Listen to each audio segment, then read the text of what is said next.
Welcome, Erik, to Metaladium website. It's a great pleasure to talk with you about ancient right in this music and one thing and a lot of things more around the music in metal in general.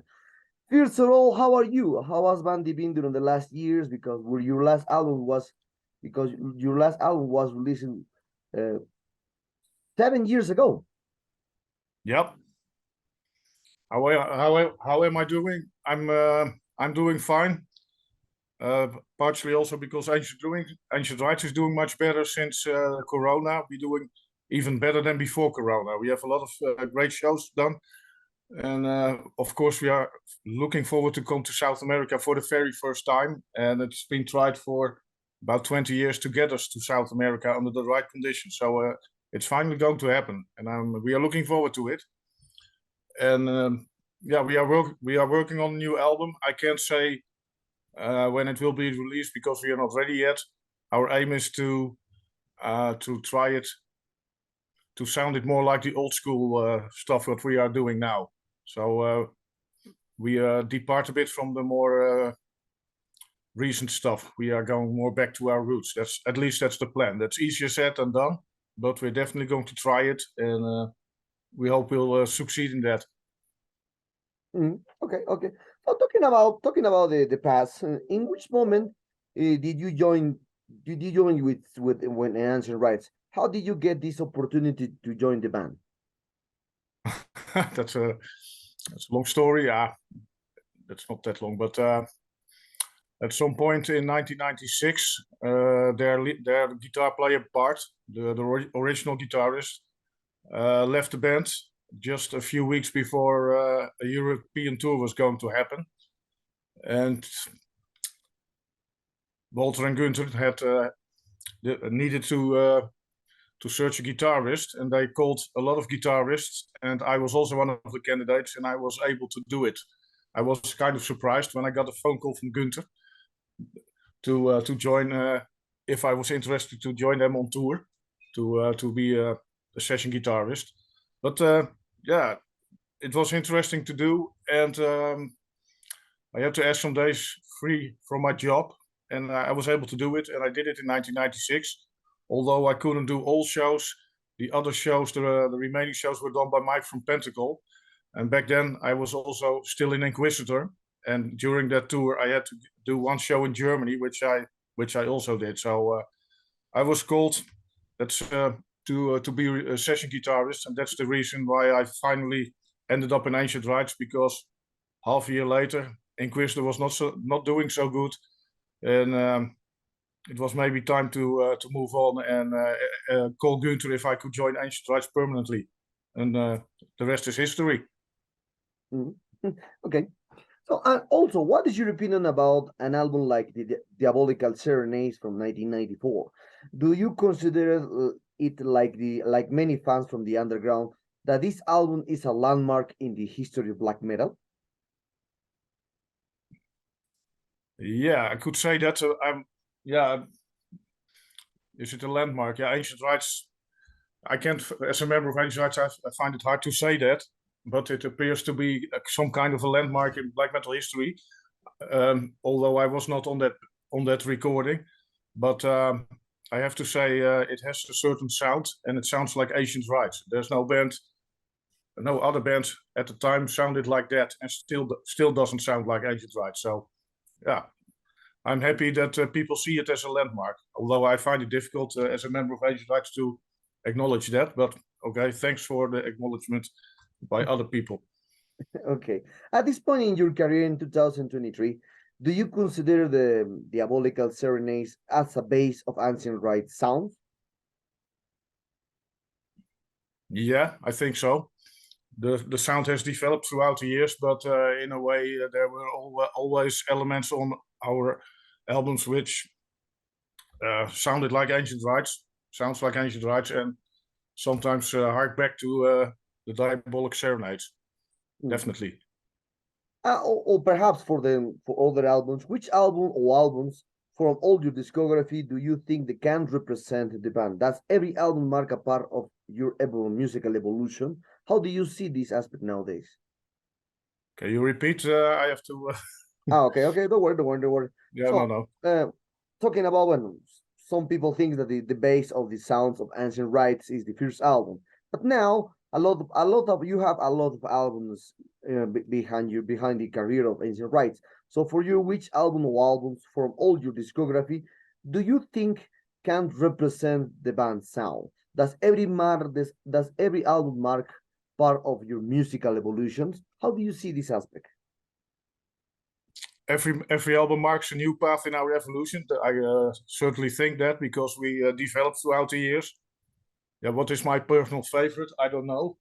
I think on Rubicon, I think the sound of Ancient Rites is better produced compared to other albums. On that album also, Bart, the original guitarist, is on that album, which you can hear in some songs. And yeah, we developed some musical ideas throughout the years. Also, the fact that I joined on Fatherland, Jan Ierlund, that Finnish guitarist, which joined as well, made for a new band, a new different approach.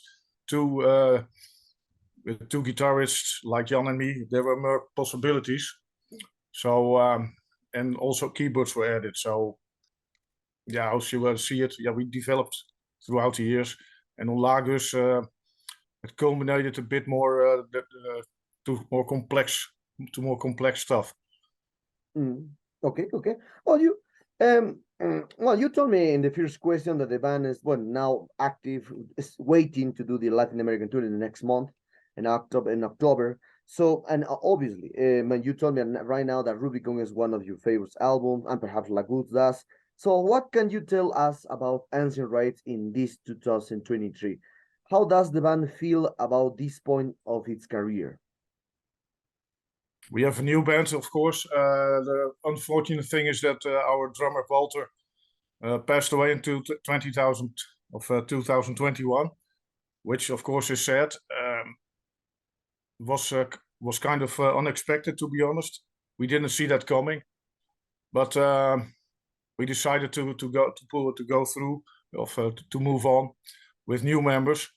Via Facebook, I was searching for people to replace Walter, and I got a message from John Barry, who also plays drums for Slaughter Messiah.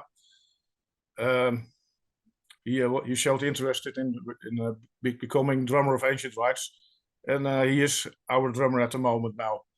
And since Under the Black Sun Festival last year, that's this. Under the Black Sun. That was our first show after the pandemic, and also our first show without Walter. After that show, we decided to have a bass player again, so we are now a 5-piece again. And as I said, we are looking forward to coming to South America. But what we also did with Walter before he passed away, we did 2 old school sets in Belgium, and they were pretty successful. And it felt good to play those old songs from the first 2 albums again. And we kind of stuck with that. So our set list at the moment is more concentrated around those 2 albums, and we throughout we also added now later like stuff from Fatherland and from Dim Carcosa. So we will add a little bit more newer songs, but the setlist is centered around the first 2 albums. So that's what that's what the people in South America can expect from us. Okay, nice. Well, a lot of people are waiting. Sadly, talking about the Latin American gig here in the next month. So how is your expectations about to play in Peru, Colombia, Chile, and another cities more? So what kind of expectations do you have? Perhaps do you think have in mind to play with some preferred band to open the act for you? Not really. But our what I heard from other bands, that the South American audience is bloody fantastic. So we expect a passionate audience, and every band wants to play for a passionate audience. So that's what we kind of expect. So we are looking forward to meet our fans, and yeah, it will be great. On the other hand, the logistics will be quite complicated. We have to fly a lot, maybe not sleep so much. It will be probably, I don't know how hot it will be there temperature wise, but well, we'll see. But it will be an unforgettable experience. I'm pretty sure about that. But from other bands, I spoke to Heidevolk, Sinister people I know from the scene. They always say it's fantastic, the audience. So that's what we are looking for. And I'm also very curious to the people in Colombia, because in the past there was something released in Colombia from a local what was it, War Master Records, I think, or they released something from Ancient Rites. So I can imagine in Colombia that people are dying to see us. Yes, yes. Well, even the booking agency is from Colombia. Nelson Yes, is true. Nelson is Yeah, one. Nelson is he my friend visited. too. He visited one show of us in Spain in 2001. Oh, So we amazing. actually met the guy. Yeah, amazing. So, and how do you how will be the set list for this first presentation in Latin America? Perhaps you will focus more on diabolical serenades, or perhaps you told me now that when Colombia is in the special Colombia is in the special seat country for you because did that country release some things about ancient rites in the past. Perhaps you will prepare something different from Colombia, or you will prepare everything as the same for all here in all countries in Latin America. I think we do the same. I expect to do us the same set list for every country, depending on how long we can play. But I don't think I don't expect us to have any surprises. But we concentrate especially on the first two albums, Okay. and we will add Mother Europe, Fatherland, and maybe And the Horns. That's what we will add. So that's what we do. What we did at the last shows. So I don't expect too much change. Okay. Talking about the history, I know that the band has never split, and after your return with Lagos in 2015 and the previous album many years ago, Rubicon 2006, what has been happening inside of the band? What were your expectations at the time when you released Lagos, and how was the reception from the fans in those days? From Lagos, okay, the lineup was different back then. We had Domingo still on guitar, but he left the band, unfortunately. Then I had to find a new guitar player. Yeah, I'm the guitar player, so I have to find other guitarists. That's a bit logical. I found Thomas Kochrein in via. I found him, and he quit in 2018, if I'm not wrong. And our latest guitarist is Jori Hogeveen. He is originally from my town, but he lives now somewhere else. And he's a good friend of mine. He's a bloody good guitarist, and I'm happy that he is in the band. The reception of Lagos, I think, was good, but could be better. I don't know. It's the album that sold the least, I think. So it's a good album. I'm proud of it, but I guess the songs do not really connect with the audiences when we play those songs live. That's my impression. Although the songs are good, maybe it was a bit too much. So, but it's great to listen to it. Maybe in a live situation, those songs from Lagos didn't work that good. But the album itself, I like it, but could have been more getting more attention, I think, which it didn't have. I don't know why. Okay. Oh, and talking about you told me about the John Barry, the possible exit, the details with the John Perry. So how was working with John Barry after the painful departure of your long-term drum, Walter van Kortenberg? Yeah, you said it correct. Kortenberg. So how has he joined the band, and is there any already proof of his work in the studio? Well, new songs perhaps. There's not any new song yet in which he plays, but the cooperation between John and us is very good. So I met him during the pandemic at a festival in Belgium. At that time in the Netherlands, the festivals were not allowed. But as I told you, like I sent messages via Facebook to several people, and John Barry reacted to me. And I suggested, are you going to Alcatraz? Alcatraz is a festival in Belgium, what's happening right now again. And I met him there. And now we said, okay, we're going to do it. And then a few months later, we did the first rehearsal together, and we built it up from there to Under the Black Sun.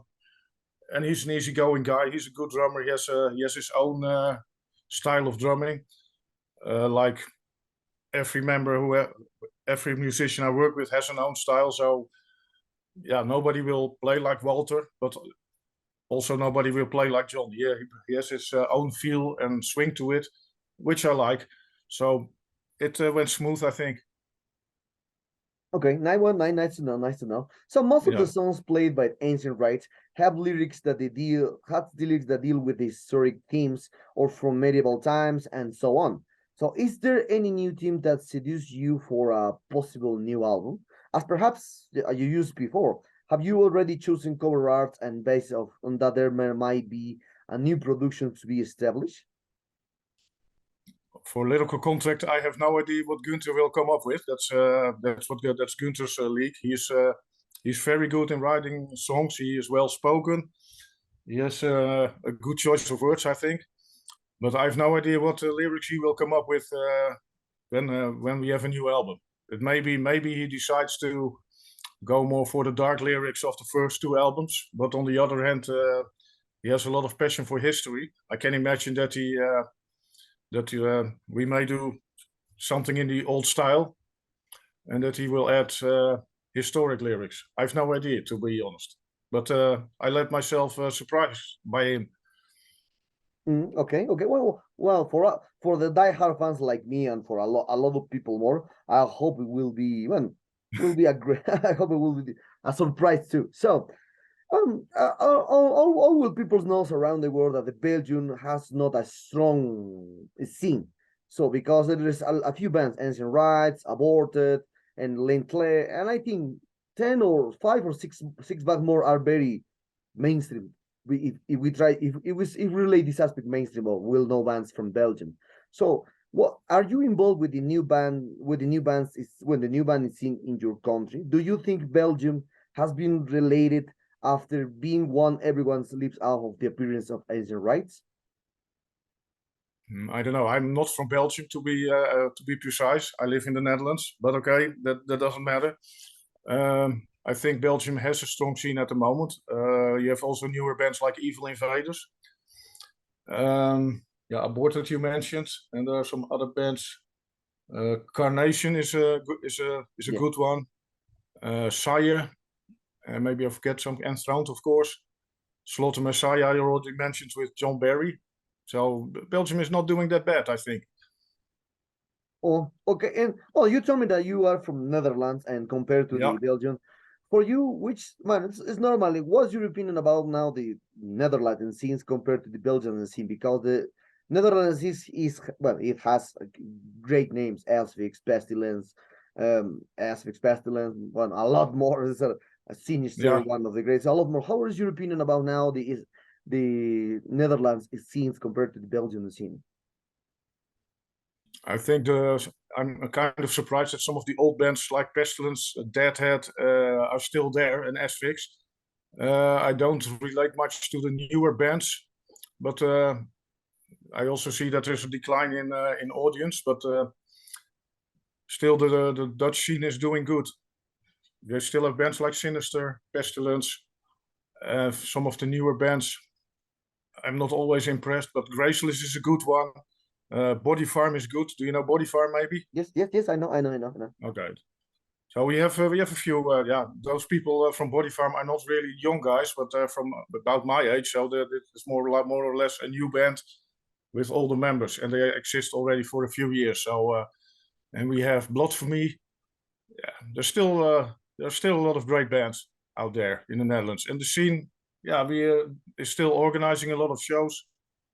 So it used to be huge, but I think in Europe there's a general decline in audience.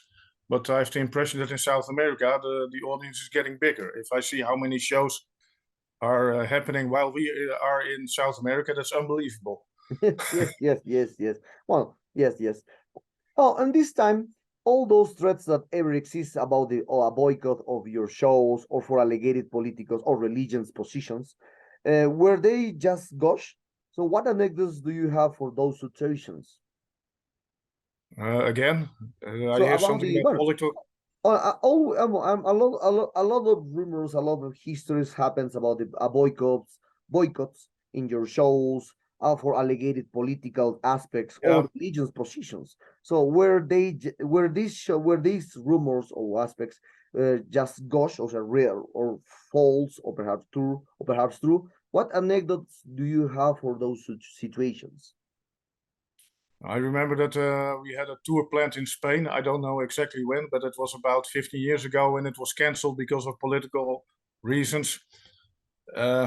Okay, people may think something about it, but we have freedom of speech. I think it's sad that people cancel stuff like that, but lately it doesn't happen anymore, fortunately. So yeah, what should I say about it?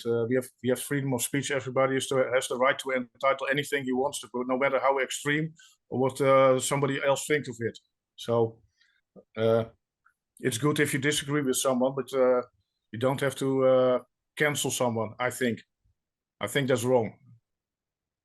Okay, okay. So now now that the band are giving to players and new fans, how couldn't live with the glorious days of ancient rights when the EP Evil's Prevail in 1992 was released? There's a very few who have it in that time. So, have you received proposal from labels to release a special or a special edition, special vinyl, who knows, for the collectors to re-release this first EP? What's your opinion about regarding this new form of consumption? Oh, yes. That's a good thing. Normally they ask Gunther for that, but we have been asked to re-release the first two albums. So the Blasphemia and the Diabolic Variants have been released during the pandemic by a label called Soul Seller Records. They released it on CD and on LP and added a few T-shirts. It was exactly during the pandemic. We couldn't promote the shows around it, so it was wrong timing, but everything is sold out. But I also know from Gunther that a few labels are interested in the old stuff, what you mentioned, like the recordings of the Evil Preface EP and also the first demo. So I don't know if we already have an agreement, but there's certainly interest in it. And I think we will do something with it. I don't know on which label we will release it or when, but that's more or less kind of up to Gunther. So we will see. I think it will happen. Yes, nice to know. Nice to know. Yeah. So amazing. So, well, as you know, the bands like Sepultura or Cavalera Brothers re-record the first EP and the first album from Yes. Sepultura. Then, then the Norwegian black metal The Shooter re-recorded the first EP from the 1997. So a lot of bands are doing this kind of stuff, re-recorded all the stuff from the 90s, or perhaps re-recorded stuff that no one gets at that time, because sometimes it's very impossible to get a copy from these jewels. So for you, what is your opinion about now this, when I think like a trend, a lot of bands are doing this kind of stuff. They re-record all the stuff from their bands and put a new sound into it. And also, are you agreed? Are you agreed with the same? Also, I spoke with a lot of musicians that told me that they are very not agree with this to re-record all the stuff, because it's a time in the history of the band. It's impossible to Yeah. recreate this aspect on times. Are you agree with this aspect? I have to say what the Cavalera brothers did, I like a lot. I Okay. love those re-recordings. And I also have the old recordings, of course, but they did it very good. But I also heard Battle Hymns by Manowar, that was also redone later, and then that's not so good. So it depends on what the result will be. If the way the Cavalera brothers do it, that's the way to go, I think. But not every band succeeds in recreating their old sound or style like they used to sound. And some albums may be classics you shouldn't touch anyway. But yeah, it depends on what the result is. I have no problem with bands re-recording something, but if it's done properly, I'm okay with it. But yeah, that's not always possible, if you know Yeah. what I mean. And you agree with some label proposed to the perhaps to re-record Evil Prevails, or perhaps Diabolical Serenades with the new technology? Yeah, that's a difficult question. No, the question is not difficult. The answer may be difficult. I'm open with the current lineup to re-record that, but it will definitely sound different. It's not the same band. Yeah. Only Gunther is left from that band. So yeah, can we recreate that in a proper way? I don't know. At least we can try if the opportunity is there. But yeah, we do recreate the songs live with this new lineup. So in a way, we're doing this live, and the reactions are good. It may be an idea to re-record. I don't know. We haven't got an offer so far. Great. Talking about the, but as you can see now, talking about now in general from the, as I told you in the first question, talking about in general for all, in general for now, the black metal scene around the world is very curious because now since 10 years ago, I think the mostly bands like Emerla, Gaerea, Guada, and a lot more bands are playing shows with hoods or masks. It's like a trend. All bands now playing with hoods or masks in their shows. What's your opinion about this new movement into the black metal that are playing with hoods or masks into their shows and not playing like the old stuff, just a course pain and just transmit the darkness into the music? Yeah, well, should I have an opinion about it? Yeah, well, a band has to do what he wants to do, I think. So if they want to do that, they should do that. Let the audience decide if they accept it or not. I don't know. I'm not so much a fan of that, but if the bands need to do what they need to do, that's what I think. Ancient Rites also does what we want to do. We do paint again, so to go all the way back to the old days. So who am I to say? People have to do what they have to do. Okay. Okay. Oh no, we are very close to this interview, is Erik. And for this aspect, what kind of plans that the band has for for the future? Because your last album, Lagoose, was released 7 years ago. Now, I think as a lot of people more, especially in Latin America, we are waiting for a new album and perhaps in the world in general. Of course. So when you will release a new album, do you have some written already? I hope we can release it next year. I don't think this year will happen, but we definitely want to have a new album out. It generates publicity and all that kind of stuff, of course, which comes with it. And of course, we want to create some new stuff also. So we try to do it for next year, I hope. And for the future plans, we have this South American tour, of course, which we are looking forward to. And in November, we have 3 weekends after each other, which we have shows. We have 2 shows in Austria. Then the next weekend, that's the 11th of November, we have a show in Germany, and then a show in Belgium. And we get offers for other shows for next year. So the future is looking bright, but there should be a new album. I agree with that. Absolutely. Okay, okay. Well, one of the last questions, as I said, relating with other kind of aspects, is more just the music industry or entertainment industry in general. On entertainment industry, I spoke with a lot of with a lot of musicians like David Townsend, Ray Elder from Faith Warning, etc., and more on. So and all these people told me that the prices with the flight tickets, with the bus tickets, with the bus to rent a bus in Europe, to do tours in Europe or US are too expensive now these days after the pandemic. So how do you see this situation, this affect completely to the gigs and tours for the old and new bands in Europe and US and Latin America for you? What's your point of view of this aspect? I think for bands from Europe, yeah, I think doing a complete tour with a bus will be very expensive. For us, yeah, we don't ask too much money for a show. and since we are from Europe, we can go we can do weekend shows. We can drive with one bus to a show. Yeah, for us it's less cost. Yeah, let's say it costs money, but but if you have to depend on it for a whole tour through Europe as an American band, you have to fly to it. Then you make a lot of costs. I think we make not that much costs, if you know what I mean. I can go with my own car to a show. The costs are less for us, I think, for a band like Ancient Rites doing shows in Europe. But if you come from America, I can imagine that the costs are extremely high. Renting backline, buses and everything. But yeah, for me, I can still do it. I have my own backline. I load my bus and I go. You know, so for me it's easier in Europe. Okay.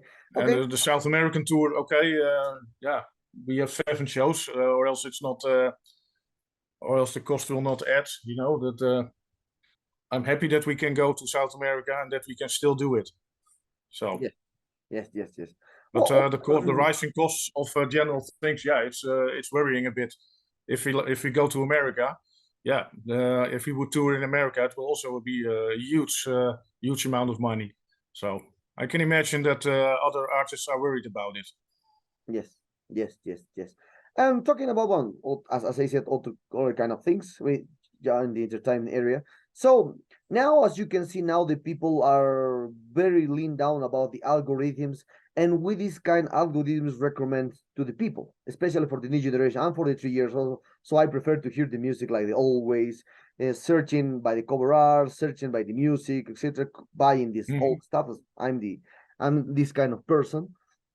So, but now the generation is very, very related with the singles. We retro movement to hear just singles in the world. So now it's not the full album is not has the great impact as the 90s, 80s, 70s. It's very different now. So what? And also, I read an article about the algorithms take the control of the free will of the people, because as the free will are losing the battle against the recommendation of the digital platforms on etc. medias. So, what is your opinion about this aspect that the technology are Signal goes away. Oh, okay. Again? Yeah. Oh. Okay. Well, I repeat. What is when I talk about the singles, about the new generation, the perfection. Yeah. And the algorithms are now more present to recommend something in YouTube, in digital platforms, etc. So what is your opinion about this aspect? Are a huge impact into the entertainment area. What is your opinion about the algorithms? According with the article, the article told that the free will is losing the battle against the algorithms and internet. So what is your opinion about now the people of this new generation prefer to hear just recommendation by the algorithm, like me and you, just as you know, in the magazine, you discover a band in the magazine just for the cover art, and you buy this CD, AP, etc. Yeah, that's interesting. Of course, I listen a lot on Spotify myself, so I kind of know how it works.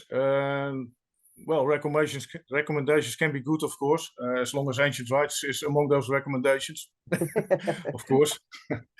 But yeah, younger people or other people may use those recommendations. I use it sometimes.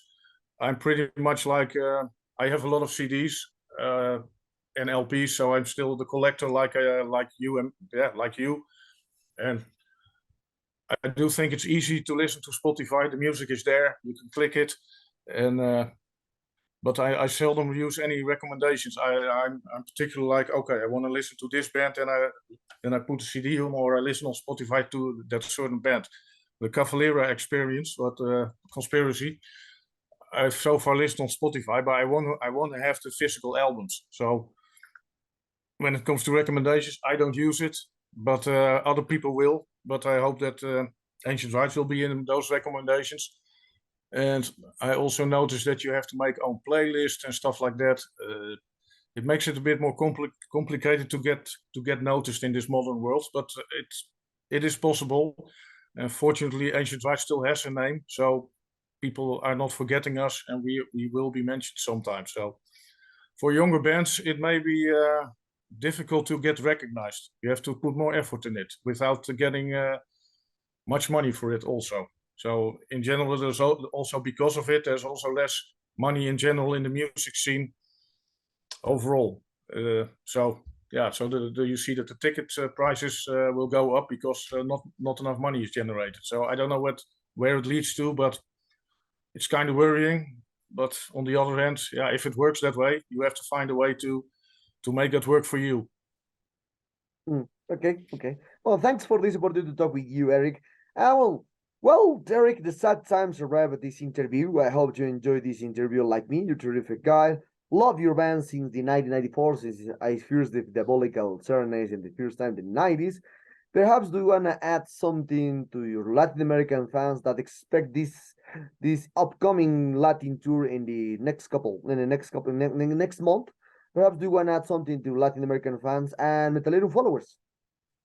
Yeah, I'm looking forward to meet you all, and we have some great music. I've also upgraded my Flying V, my Dean Flying V. So this is a cheap Flying V which I bought just for flying. I upgraded the pickups for it, and I installed locking tuners so that it's more practical. I just recently got these new pickups and they sound amazing. Nice. So this guitar will go to South America. Nice. And I'm absolutely looking forward to meet every one of you.